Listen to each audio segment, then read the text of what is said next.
आप सब लोगों को प्रणाम करता हूं। और एक दायित्व तो मुझे मिला था भाई साहब की ओर से आदेश के रूप में कि अलंकारों के विषय में कोई चर्चा की जाए मानस पर। मैंने एक अपना छोटा सा प्रयास किया है, मैं आप सबके समक्ष रख रहा हूं। आपको एक बार देखिएगा।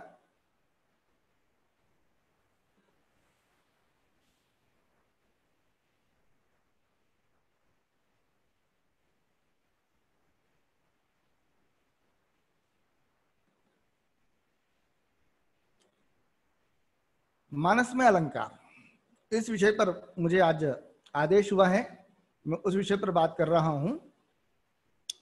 तो वर्णा नाम संघा नाम रसा नाम छंद सामपि मंगला नाम च कर्तारो वंदे वाणी विनायको। मैं भगवान गणपति जी और सरस्वती जी के सादर वंदन करते हुए आप सभी मेरे रामचका भाई बहनों को आज का वक्तव्य आप सबके हृदय में विराजित भगवान करुणानिधि श्री राम को समर्पित करता हूं। पूज्यपाद गोस्वामी जी का स्मरण करते हुए उनके लिखे महाकाव्य में अलंकार पर अपने विचार प्रस्तुत करने की इच्छा से आपके समक्ष हूं। यह प्रयास मेरा ऐसा ही है जैसा कोई बालक सभी बड़ों को काम करते हुए देख करके स्वयं कुछ ऐसा करने का प्रयास करता है जिससे वडील थोड़ा सा हंस लें, मुस्कुरा लें। मैं ऐसा ही छोटा सा बालक अपनी इस ढिठाई को आपके समक्ष इसी भाव से रखने आया हूं। मेरे विद्यार्थी जीवन में मेरे गुरुजी ने एक प्रसंग सुनाया था जिसे आपको सुनाता हूं। मेरे गुरुजी कहते थे कि किसी ने एक बार सूरदास जी से पूछा कि आप और तुलसीदास जी में कौन बड़ा कवि है। तो सूरदास जी ने तुरंत जवाब दिया, यदि कविता की बात है तो मैं ही बड़ा कवि हूं। वह व्यक्ति सुनकर बहुत हैरान हुआ और चुपचाप वहां से जाने लगा। तब सूरदास जी ने उनको रोका और कहा, अरे सुनो। वो व्यक्ति बड़ा जिज्ञासापूर्ण भाव से सूरदास जी की ओर देखने लगा। उन्होंने कहा कि तुलसीदास जी ने जो लिखा वह कविता है ही नहीं। तुलसीदास जी ने जो लिखा वे सब मंत्र हैं। और गोस्वामी पूज्यपाद तुलसीदास जी कवि हैं ही नहीं, वे तो ऋषि हैं। और ऐसे ऋषि के काव्य में सारे अलंकारों का प्रयोग है। हमारे पास नीलमणि दुबे जी हैं, वे जानती होंगी कि यह एक ऐसा महाकाव्य है जिसमें जितने भी हमारे काव्य शास्त्र में अलंकारों का वर्णन है वे समस्त का प्रयोग तुलसीदास जी ने किया है, समस्त अलंकारों का। मैं यहां यह भी बताना चाहूंगा कि काव्य शास्त्र में मुख्य रूप से दो अलंकार हैं। पहला है शब्दालंकार और दूसरा है अर्थालंकार। शब्दालंकार के भी तीन प्रमुख भेद हैं। पहला है अनुप्रास अलंकार, दूसरा यमक अलंकार, तीसरा श्लेष अलंकार। और इसी प्रकार अर्थ अलंकार के भी तीन भेद कहे गए। पहला है रूपक अलंकार, दूसरा है उपमा अलंकार और तीसरा है उत्प्रेक्षा अलंकार। मैं इन तीनों अलंकारों के भेद के विस्तार में जाना नहीं चाहता, क्योंकि मैंने जो कुछ पढ़ा है या जितना मैं पढ़ रहा हूं, देख रहा हूं विद्वज्जनों की पुस्तकों में, तो अलंकारों के इतने भेद हैं कि कल मैं जोड़ने की कोशिश कर रहा था तो 1000 से ऊपर तो संख्या पहुंच चुकी थी। क्योंकि भेद हैं, प्रभेद हैं, विभेद हैं, अनेक अनेक प्रकार के हैं। तो मैं इतना ही कहना चाहूंगा कि गोस्वामी जी ने अपने इस प्रोढ़ ग्रंथ में, प्रोढ़ ग्रंथ मैंने इसलिए शब्द चुना क्योंकि हम लोगों ने ऐसा सुना है कि गोस्वामी जी ने रामचरितमानस के पूर्व बहुत सारी पुस्तकों की रचना कर चुके थे। रामचरितमानस बाद में आया, तब तक प्रोढ़ की स्थिति में वह ग्रंथ कहा मैंने।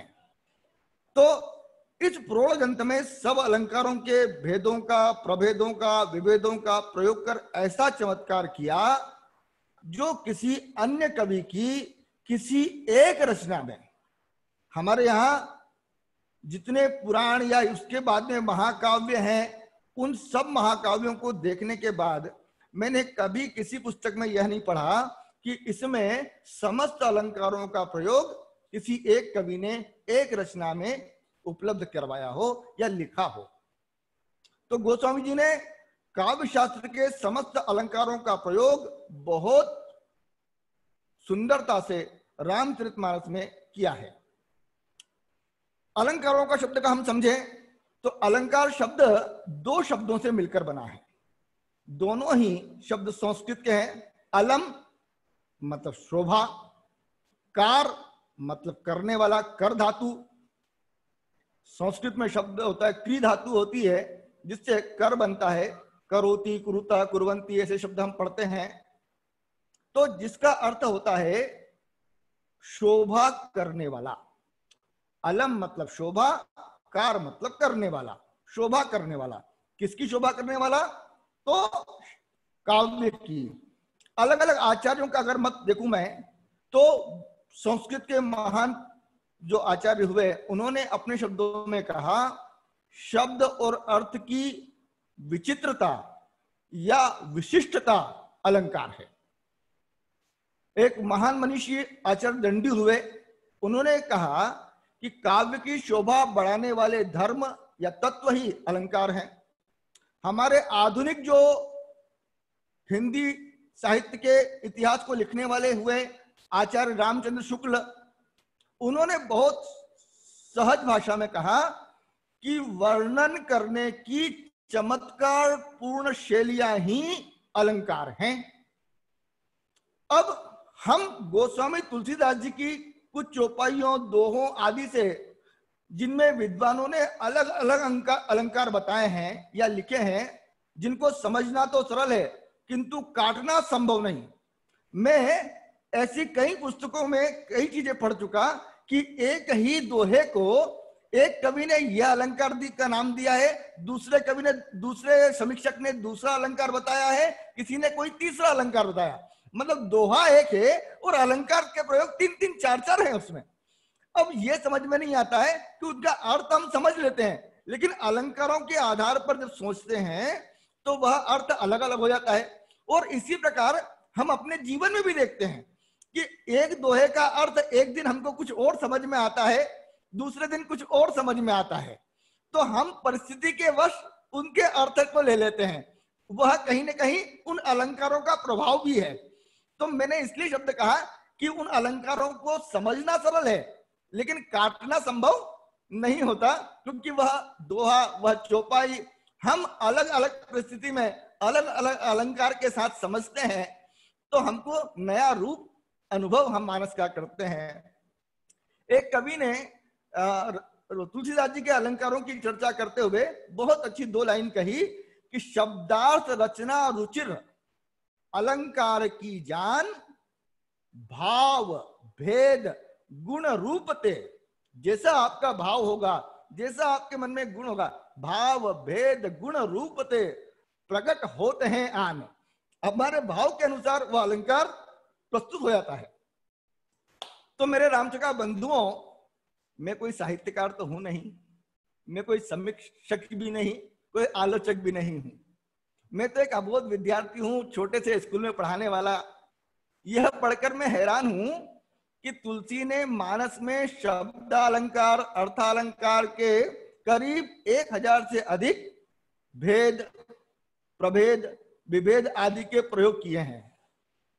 और अभी जब मैं नीलमणि जी को सुन रहा था तो उनके हिसाब से अगर मैं अर्थ सोचूं तो न जाने कितने अर्थ और कैसे कैसे समझ में आएंगे।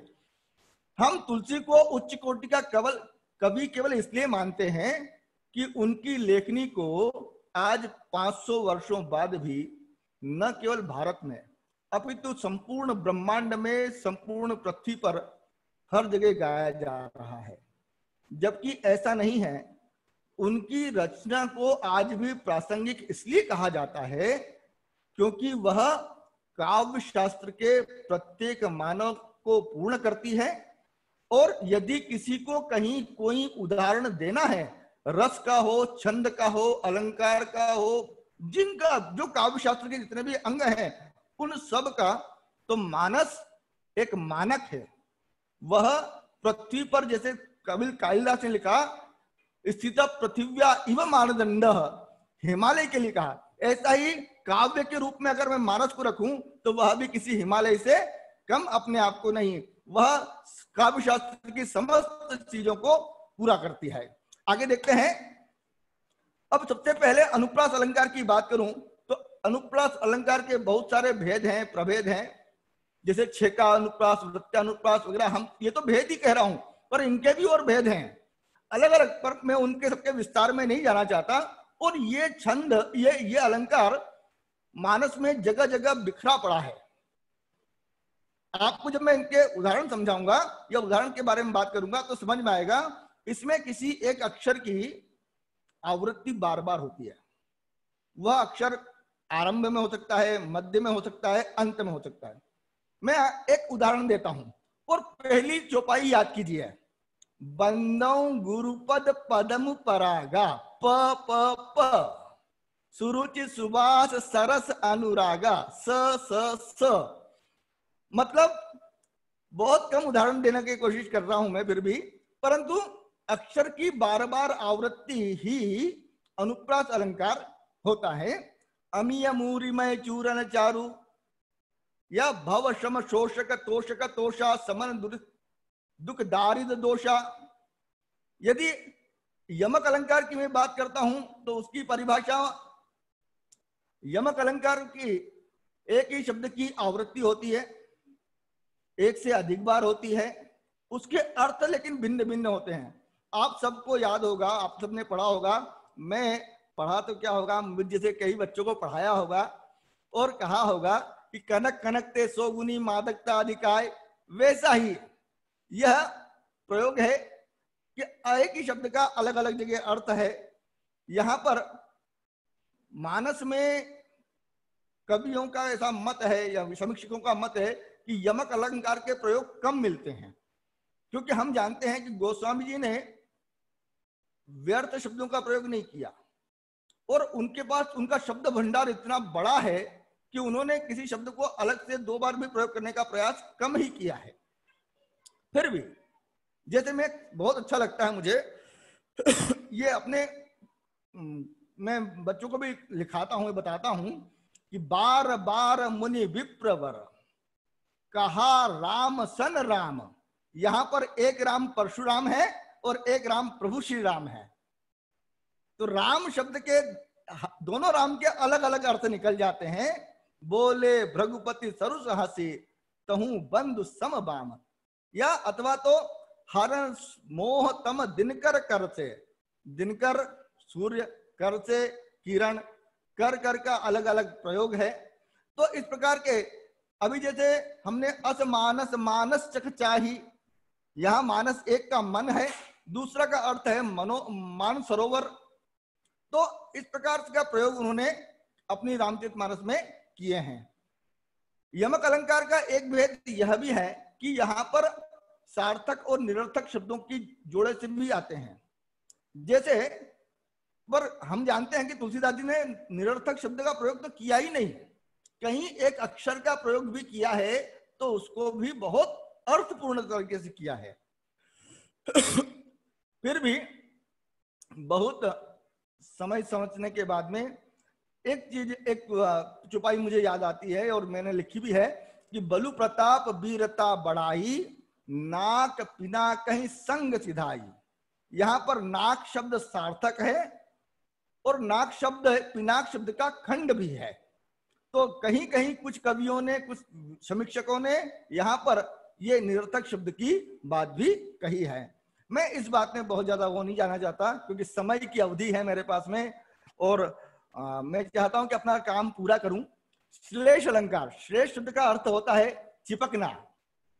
जहां एक ही शब्द में एक से अधिक अर्थ चिपके हुए हों वहां श्लेष होता है। और तुलसी बहुत इस विषय में पारंगत हैं, निष्णात। अब मैं क्या निष्णात हैं, कुशल हैं, पारंगत हैं, यह कहना मेरे लिए तो मतलब सूरज को दीपक दिखाना है। सिद्ध विरक्त महामुनि जोगी, तेपी काम बस भये वियोगी। अभी हमारे दूसरे तीसरे दिन की चर्चा में इस पंक्ति का प्रयोग हुआ था, विनीता दीदी ने किया था। यहां पर वियोगी शब्द का प्रयोग है। इस वियोगी शब्द में दो अर्थ हैं।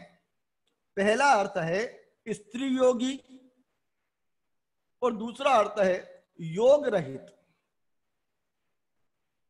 जब कामदेव को जला दिया जाता है तब इसमें करते हुए कहा, महामुनि योगी ते काम योगी, काम ने अपने बाणों को छोड़ा और तब ऐसा होता है। और यह योगी शब्द का प्रयोग है। ऐसी और भी जो है, पूजा कीन अधिक अनुरागा, निज अनुरूप सुभग वर मांगा। यहाँ वर मतलब वरदान है और वर मतलब पति भी है। अह तात दारुण हट ठानी, समझुत नहीं कछु लाभ न हानि। यहाँ तात शब्द के भी दो अर्थ हैं। तात मतलब पिता और तात मतलब तप्त। मतलब सीता जी के मन में उस समय विचार आया कि हे पिता जनक ने, तात मतलब पिता जनक जी का कैसा, तात मतलब दारुण, तप्त कारक, कष्ट कारक, गर्म, यह जो उन्होंने हट किया है उसके विषय में सीता जी का विचार रहा। आगे बढ़ते हैं। तो यहां पर मैंने 3 शब्द अलंकार बहुत संक्षिप्त में अपनी वाणी को बहुत रोकते हुए पूर्ण करने की कोशिश की है। उदाहरण बहुत हैं, लेकिन ओम जी में क्या करता, इतना बड़ा ग्रंथ है और मुझे इतना सा दिया। उपमा अलंकार, उपमा तो तुलसीदास की उपमा, नीलमणि जी जानते हैं कि उपमा कालिदास से कहा जाता है, लेकिन तुलसी की उपमा तो उपमा होती है, क्या कहें। तुलना के बारे में बात कही जाती है, जहां पर दो वस्तुओं के गुण, आकृति, स्वभाव आदि में समानता वहां उपमा अलंकार होता है। मैं उपमा अलंकार के भी 3 भेद हैं, पूर्णोपमा, लुप्तोपमा आदि आदि। हमने एक छोटा सा पढ़ा है, पीपर पात सरिस मंडोला। ये तो हम सब लोगों ने अपने विद्यार्थी जीवन में भी पढ़ाई होगा।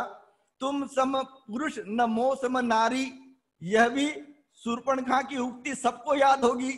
तो पूर्णोपमा लुप्तोपमा के विषय में मैं इतना कहकर आगे बढ़ता हूं, क्योंकि मुझे जो कहना है उपमा के बारे में, वह जो मेरा प्रिय भी है, जिन हरि कथा सुनहि नहीं काना। उपमा कितनी बढ़िया दी कि श्रवण रंद अहि बहवन समाना।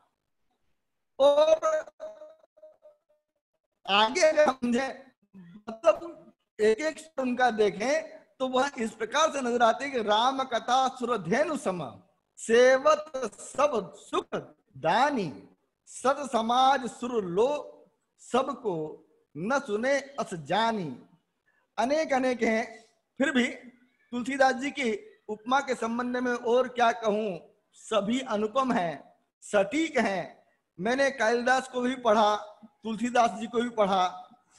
यदि मैं कालिदास के ऋतु संहार, कालिदास के ग्रंथों की बात करूं, तो मुझे कभी कभी ऐसा लगता है कि कालिदास ने ऋतु पर इतना बड़ा ग्रंथ लिखा, लेकिन फिर भी वह समाज उपयोगी उपमाओं के साथ में उसे प्रस्तुत नहीं कर पाए। जो मैं कोई दोनों महान कवियों की तुलना नहीं कर रहा है। तुलसीदास भी मुझे उतने ही प्रिय हैं जितने कालिदास, क्योंकि कालिदास की दी हुई तो रोटी खा रहा हूं मैं, संस्कृत पढ़ता हूं, इसलिए मैं आगे बढ़ता हूं। तुलसीदास जी और कालिदास के बारे में कहूं तो मेरे मन में सुबह एक भाव यह रहा कि कालिदास जी मेरा मस्तिष्क हैं तो तुलसीदास जी मेरा हृदय हैं।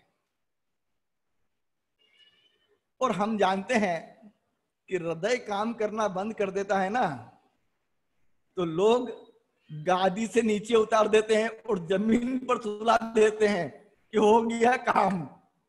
इसलिए मैं उस हृदय की बात कर रहा हूं।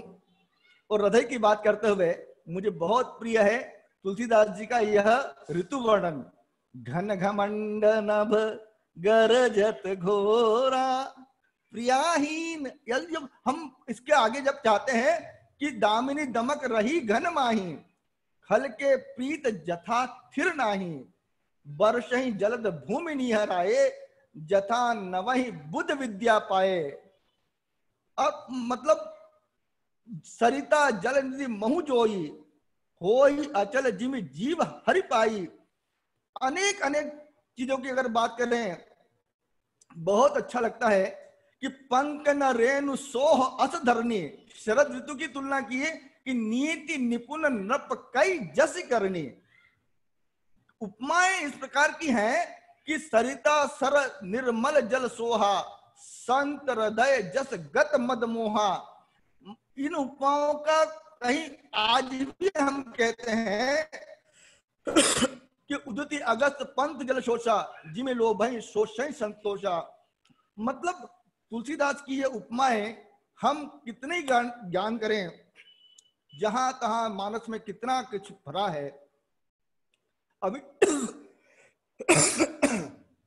हम नीलमणि जी की बात करें तो उन्होंने तो ऐसा कहा है कि ये रत्नों की खान है, जिसको जितना चाहिए उठाकर बीन ले, है ना। तो रूपक अलंकार की बात करता हूं, मैं आगे बढ़ता हूं कि जब गुण की अत्यंत समानता के कारण उपमेय को ही उपमान बता दिया जाए, यानी उपमेय और उपमान में अभिन्नता दर्शाई जाए, तब वह रूपक अलंकार कहलाता है। हम रूपक अलंकार के कुछ उदाहरण देख लेते हैं। वही बंदों गुरुपद पदम पर, या सुकृति शंभु तन विमल विभूति, मंजुल मंगल मोद प्रसूति, जन मन मंजू मुकुर मल हरणी, किए तिलक गुण गण बस करनी। ये सारी चौपाइयां जो हैं ये रूपक अलंकार, और ऐसी अनेक चौपाइयां रूपक अलंकार की हैं। श्री गुरु पद नक मणिगण ज्योति, सुमिरत दिव्य दृष्टि होती, या सूजहि रामचरित मणि मानिक, गुपुत प्रगट जहां जो जही खानिक। अनेक अनेक प्रकार के प्रयोग हैं। और उत्प्रेक्ष अलंकार की बात करूं, जब समानता होने के कारण उपमेय में उपमान के होने की कल्पना की जाए, उसकी संभावना हो, तो वहां उत्प्रेक्षा होता है। मनु जनु जनहु जानो मानहु मानो निश्चय इव ज्यों आदि आदि शब्दों का प्रयोग उत्प्रेक्षा अलंकार के अंतर्गत आता है। और ये हमने रामचरितमानस में पढ़ा भी है। जैसे ये एक बहुत प्रसिद्ध छंद है, आप सब लोगों ने बार बार पढ़ा होगा। जब भगवान राम की सेना जाती है, सुंदरकांड का प्रसिद्ध छंद है, सही सकन भार उदार अहि पति बार बार मोहि, गही दसन पुनि पुनि का मठ प्रष्ट कठोर सो किमि सोहि। इस छंद में भावोत्पादकता है, हर्ष मिश्रित, और ऐसा विमोहक वर्णन किया गया है। मैंने भूषण को भी पढ़ा है, अन्य अन्य कवियों को भी पढ़ा है, परंतु किसी सेना के जाने की जो छवि सरल शब्दों में, ओजमय शब्दों में प्रस्तुत बहुत व्यवस्थित रूप से की है, तो तुलसीदास जी महाराज ने यहां पर की है। जनु कमट खर पर राज सर पर राज, जो लिखित विचल पावनी, ऐसे शब्द का प्रयोग करके उन्होंने रूपक छंद का प्रयोग किया है, रूपक अलंकार का प्रयोग किया है। इसके बाद अतिशोक्ति अलंकार। आप कहोगे कि साहब ये तो आपने बताया नहीं था, 3 बताए थे शब्द अलंकार के, 3 बताए थे अर्थ अलंकार के, पर बच्चों को थोड़ी बहुत अनुमति होती है कुछ एक्स्ट्रा करने की, तो वो कुछ कर सकता है। तो जहां किसी वस्तु का इतना बढ़ा चढ़ा करके वर्णन होता है, जहां सामान्य लोग की सीमा का उल्लंघन हो जाए, वहां अतिशोक्ति अलंकार होता है। अतिशोक्ति अलंकार के प्रयोग हम देखते हैं क्योंकि हम ऐसा मानते हैं कि वो प्रभु है, परमात्मा है, उन्हें सब करने की छूट है। कल ही हम रामचरितमानस में चर्चा कर रहे थे, तो कोई कह रहा था कि भगवान ने जन्म लिया, कोई कह रहा था भगवान प्रकट हुए, क्योंकि भगवान राम ने कहा तब जन्मे संग सहित सब भाई, भगवान खुद कहते हैं चित्रकूट में, जबकि तुलसीदास जी वहां लिखते हैं भय प्रकट कृपाला। तो प्रकट हुए कि जन्म हुआ, मुझे उस विषय में नहीं जाना, पर मैं तो ये बताना चाहता हूं कि अतिशोक्ति अलंकार कहीं भी हो सकता है, सामान्य चर्चा में भी। अब एक चौपाई मुझे बहुत अच्छी से याद आती है कि भूप सहस 10 एक ही 12, लगे उठावन टरत न टारा। ओम जी और आप सब जो मेरे मित्र राम सखा हैं, आप सोचो कि 10,000 आदमी, 10,000 राजा एक धनुष को एक साथ उठाएं तो 5,000 लोग इधर और 5,000 लोग इधर खड़े हो तो धनुष कितना बड़ा, तो वो रंगमंच कितना बड़ा, और उस रंगमंच में सभा में उपस्थित लोग कितने। तो ये अतिशयोक्ति अलंकार है। यहां पर अतिशयोक्ति अलंकार को भी हम मान्यता पढ़ा हमने, है ना। तो ये कोई असंभव नहीं है कि ऐसा हो सकता है, लेकिन हमने पढ़ा है भूप सहस 10 का अर्थ यह है कि सहस्त्र अर्जुन ने उठाया था, उसके 1000 हाथ थे। ऐसा भी नहीं, मैंने कहीं पुराणों में पढ़ा है कि उसके अंदर 10,000 हाथों का बल था। अलग अलग अर्थ हो सकता है, धनुर्भंग के समय का वर्णन है। चलिए आगे बढ़ते हैं।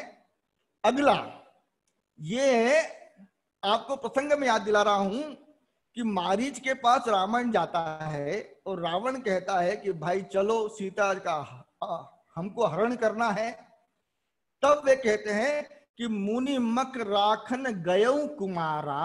अरे रावण, आपको पता नहीं है, आप राक्षस राज हो, लेकिन एक बार जब ये बालक थे तब ऋषियों के यज्ञ की रक्षा के लिए गए थे, तब क्या हुआ था, बिनु फर सर रघुपति मुहि मारा। बिना फर का मुझे बाण मारा था, तो हुआ क्या, सत जोजन आयौ छन माही। भैया कौन सा हेलीकॉप्टर था वह, कौन सा प्लेन था, कौन सा वो यान था कि एक क्षण में 100 योजन वे गिर पड़े। कौन, मारीच। मतलब यहां भी कवियों ने, समीक्षकों ने अतिशयोक्ति अलंकार की बात कही है। आगे बढ़ते हैं। मानवीकरण। मानवीकरण अंतिम अलंकार के रूप में बात कर रहा हूं कि जब जड़ पदार्थों को या प्रकृति के संग नदी पर्वत आदियों के बारे में बात की जाती है और उन्हें मनुष्य के समान बताया जाता है, तो वे मनुष्य का कार्य करता हुआ जब दिखाया जाता है तो मानवीकरण अलंकार होता है। जैसे हम देखते हैं कि उन्होंने, तुलसीदास जी ने लिखा है, भगवान के द्वारा जब सीता जी का हरण होता है तब बहुत प्रसिद्ध चौपाइयां हैं कि हे खग मृग हे मधुकर श्रेणी, तुम देखी सीता मृग नयनी। मतलब वे भगवान होते हुए भी उन लता पत्र आदि से बात करते हैं। तो यहाँ मानवीकरण अलंकार का प्रयोग हम अपने काव्य शास्त्र के अंतर्गत कहते हैं और उसको समझते हैं। अंत में एक और, बार बार बिनती सुन मोरी, कहूं चाप गुरुता अति थोरी, माँ भगवती सीता जगत जननी। जब भगवान राम धनुष भंग करने के लिए उठते हैं तो धनुष को प्रार्थना करते हुए कहती हैं कि हे धनुष, आप ही अपनी गुरुता को, अपने वजन को कम कर लीजिए। यहाँ भी उस धनुष में मानवीकरण या देवत्व जो हम कहें उसकी कल्पना की गई है। यह मानवीकरण अलंकार का प्रयोग है। मैं धन्यवाद आपको, बहुत बहुत जय श्री राम। आपने मुझे समय दिया, बालक को सुना, मैं आपका कृतज्ञ हूं, आभारी हूं और आभार व्यक्त करता हूं। सादर प्रणाम।